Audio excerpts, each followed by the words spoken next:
The word jihad is mentioned in the Quran about 41 times. The words mercy, peace, and compassion are mentioned about 355 times. Yes, come in. Come on in, Riaz. Sit down, please. Contrary to popular belief in most Western cultures, Islam is a religion that preaches peace and tolerance. Yes, Patricia. If Islam truly is a religion that preaches peace, then how come the world's most troubled spots, the West Bank, Afghanistan, Pakistan, Iraq, they're all plagued with Islamic terrorism? Well, that depends on your definition of terrorism. Some might argue that the U.S. invasions of countries like Iraq and Afghanistan are also acts of terrorism. No, those were acts of war to get rid of despotic regimes. Or a means of getting at a country's oil. Conspiracy theories. Well, May I? Yes, please. Go ahead, Riaz. Mr. Khan is right.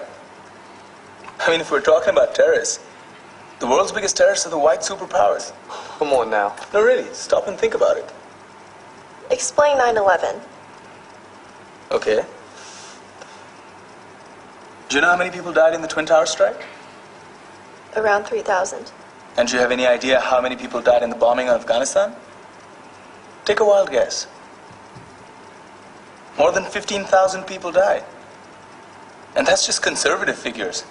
About 50,000 tons of explosives were dropped on innocent civilians. Men, women, children. Yeah, but that was because of the Taliban. Now that you brought it up, did you know that the Taliban was a creation of the CIA to fight the Russians? Whatever. They were still harboring terrorists. Yeah, right. Terrorists that were never found. Just like the weapons of mass destruction that were never found in Iraq. Do you want to get into the death toll in Iraq? 500,000 civilians and counting. And what do Britain and America say when they don't find these weapons? It's simple. They just say sorry. And still refuse to relinquish control of these countries. What are you trying to say? What I'm trying to say is that just because you're American, wear a fancy suit, and call yourself the president, doesn't make you any less of a terrorist.